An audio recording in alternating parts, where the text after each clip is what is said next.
Hi Ravi, how are you doing? I'm good. How about you? Okay, I'm doing good. And let me know your questions.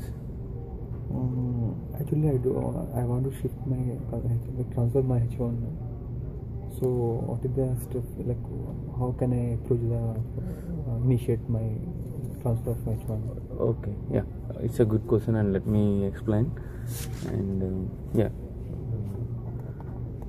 H1B is a highly skilled labor, as you know, and then if the company, like if, for example, employer A has less than 25 employees, then it costs 750 is the fees, application fees. And if he has more than 25 employees, then probably the application cost may be cost around more than $1,200 or like that. If he has more, and then probably it may cost them the highest fees probably would be $5,400. Okay, this is the first one. I mean, once you want to move to a new employer, H1B, we call it as H1B Indian Consulting Wings, and then they may probably charge this money. I mean, generally they should not, but majority they charge. These charges are like consultancy or embassy, like transfer fees. Oh yeah. For example, company A, okay, he has to pay fees to the USCIC. Okay. The fees is minimum $750, provided the company has less than 25 employees. But if he has more, then the fees may be more. This is not applicant fees. This is employer supposed to pay. Okay, this is clear, right? Once you see, if somebody asks you to pay the fees, then you don't need to approach him. You have to find an employer who's going to file free. But here the twist is, what is the guarantee you go and join this company? Right. If he files and you don't turn up, then this company will incur that expenditure, right? Lose that amount. So after that, the first 1 year, they may demand, or in general, this is in general, they may demand $25 per hour is the salary that, as per USCIC norms, they have to pay per hour to the employee. Okay, first 1 year they ask you to work for the salary. Okay, this, for example, they file I-797 copy or H1B, it's for 3 years. First 1 year you work for salary, right? And then you work for percentage. Second year onwards, 80-20, some they offer 75-25, some offer 70-30, say like that. We have to obey for 1 year the rate of $25 per hour. They pay, the $25 is the least amount. You cannot work less than that as per USCIC rules. That is one. Point two is, it depends on the employer. Like you attend the interviews, like how you bargain with the HR. I cannot work less than $50 an hour. But $50, if he wants to place you at $50, he has to get at least $75 an hour or something, right? He wants to keep margin $25. Then he is getting $50. Then he will pay only $25 per hour. Okay, and then 8 hours a day when it comes to work hours. And then OT must be paid by the prime vendors. It doesn't matter client paid or not, but prime vendor has to pay. Here the majority of the Indian consulting wings, they generally don't release the overtime on time. Some they hold it, some they don't release. Then OT is 1.5 times of the OT H1B book rule is 1.5 times of the hourly billing, but in reality you don't get OT also. So that is one. But so if they have some bill of OT hours, they have to pay for the 1.5 times. They don't pay. See, if in case let me speak facts. See, in general, they don't pay OT. Right. For example, I work 16 hours. The other 8 hours. Okay. Either the middle layers they hold it, or employer may hold it. I mean, I'm giving an example. So you have to fight with them in that where is my voting. Okay, that is one. But in theory is 1.5. But if you pay your own hourly pay, that itself is more than enough. Okay, nobody pay. Theory. That is one. And when incur any travel expenses, that you have to check if they work for more. Let me complete 8 hours, then 140 hours a month and 2000 hours a year. So you completed first year. Okay. Then second year you come for 80-20. 80-20 where if you offer and 70-30 or 75-25. For example, you are getting $100. So you have to calculate into 80/20. So how much you get is your income for that hour. Okay. So in that you have to pay your medical. First 1 year they will take care of your medical. But now you are on percentage. Percentage. So some employers they pay total medical insurance for you, and some percentage of medical insurance to your dependents. But majority they don't pay because you are an 80/20. They say you have to take care of everything. Like even I have to take care about my tax run and all, like how much they will cut. See, 80, for example, your hourly billing is 75 and you get $52. Okay, you work for more than $55. So in this you have to take care of your taxes. You will pay taxes, and you will pay for your medical. You will pay your medical, family medical also. Depends on the. So that the tax will be counted for the amount of $80 or 55. I have to do 80. I mean, example I'm giving $75 an hour. You may get 55 or 60, whatever. Okay, but the tax will be calculated from the main. How much you got it from 80 or 20? Yeah, whatever you get. All right. From there it goes to tax. It's forget about employers. Ratios and all. I take $80. You take $20. Okay, so I have to pay tax on my 80, not on 100, because you take 20, right? So in that 20 you pay taxes.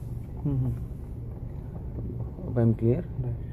Okay, then you will take care. It depends on the employer to employer. There are many consulting companies here. You have to check myvisajob.com and then see the reviews. That's one.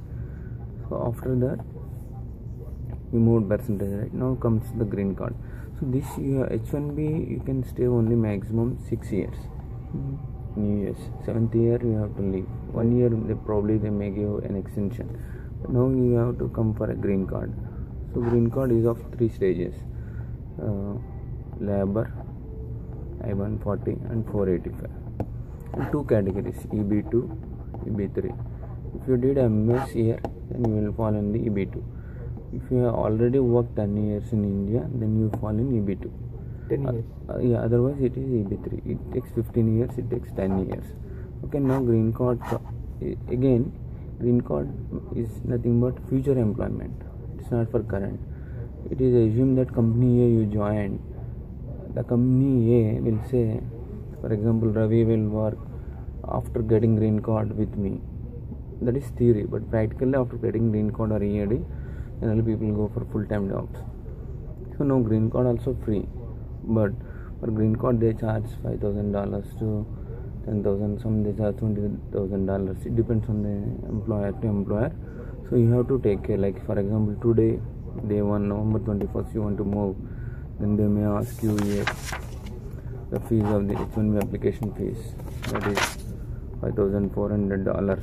Okay, and then green card may ask you then $10,000. For family also they charge extra. So overall $20,000 it may cost you from your pocket. Though it, as per theory, employer A is not supposed to charge from your pocket, but they charge from your pocket. It is not upfront. You will pay $20,000 today, but in installments, or it depends on your capability. Okay, now